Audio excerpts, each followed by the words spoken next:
Hello all.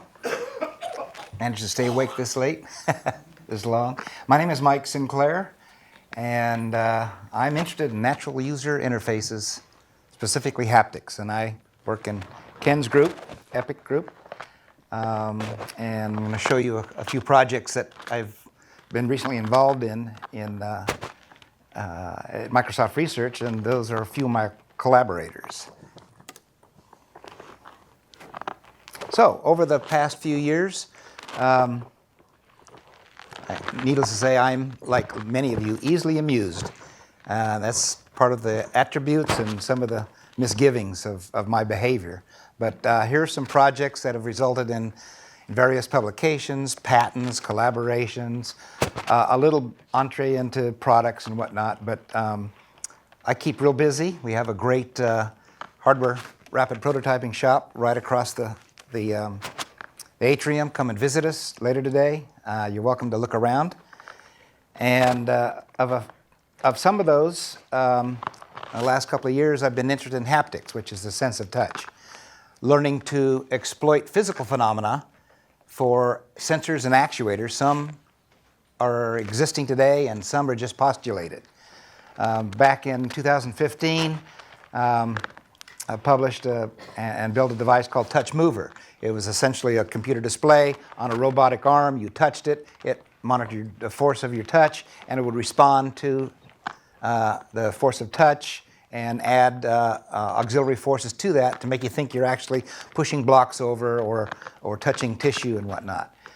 In 2016, we did a thing called Normal Touch, where it was a small device you put a finger on, and it replicated when you came close or touched a virtual surface. Your finger would be touching this pad that would replicate the instantaneous surface normal. So you could actually feel contours of non-existing objects that you would also see in the VR headset.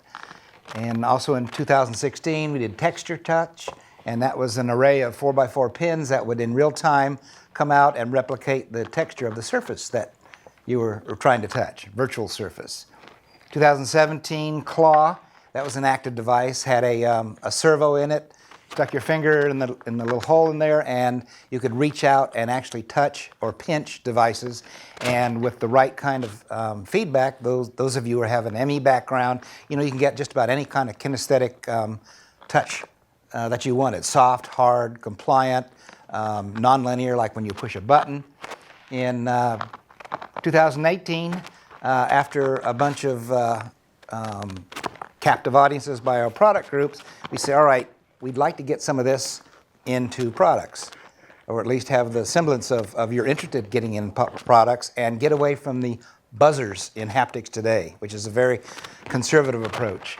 And they say, okay, it can't be breakable, it has to be easily producible, low cost, et cetera, et cetera, et cetera. So we came up with a device called Torque, which actually doesn't move, but it does give you the sense of touch. It measures human force. You've got a 2D touchpad under the thumb, and between that and the force sensed on the other two fingers, you can do micro manipulation, especially if you have visual override to actually see your fingers moving when they're actually not, except for your thumb. And in little under 2 weeks, we'll present what's called Capstan Crunch. It's a resistive approach. Can you use brakes to let the user put the mechanical energy into the system, and this device just resists the user's touch and feel. So we were weighing the attributes of active versus resistant haptics. Active, say, being driven by a motor, or resistive, being resisted by a brake.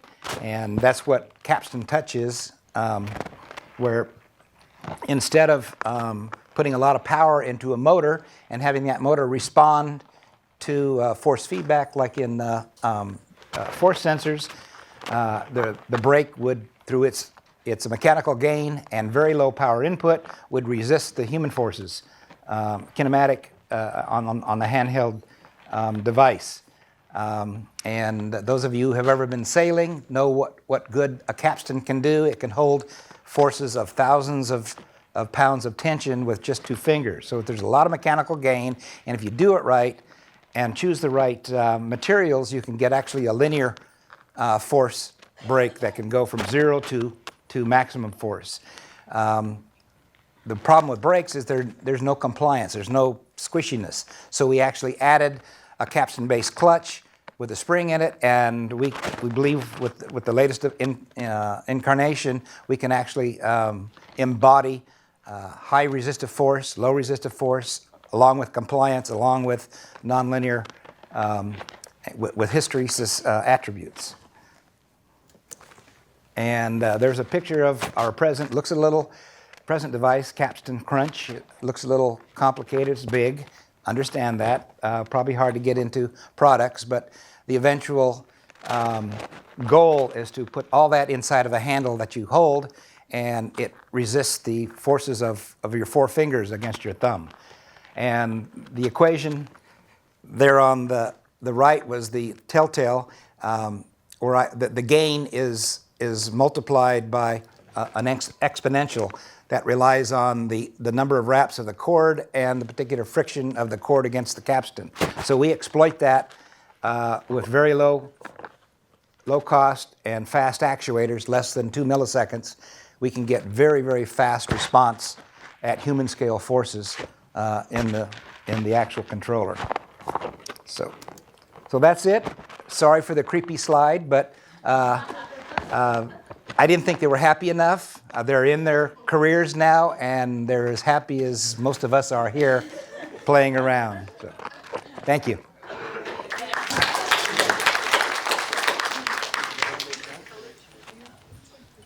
Hi, so I have a question about the different modalities of haptics that you guys are interested in. So it seemed like a lot of this stuff was mechanical haptics. Yes. So I was wondering if you guys are interested in any of the free space haptics work that have been done in the past. I'm sorry, what? Any of the free space haptics work that has been done in the past Yes, 6 like years? ultrasonics. Like and ultrasonic, Hall yes, effect, yes. magnetic sensors. Very interested. Very creative use of energy propagated through ultrasonics.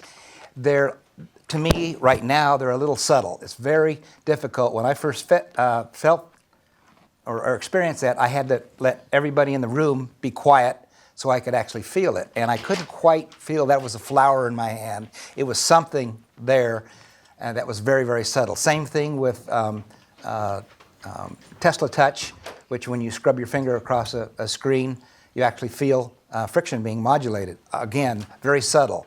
Not human scale forces. So you're talking about hundredths of a Newton, where we operate at up to 20 to 30 Newtons. So that's what I'm looking for is in natural haptics. Does it actually replicate human scale forces?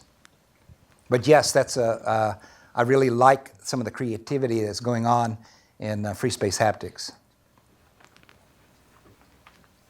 Okay, thanks. Thank you.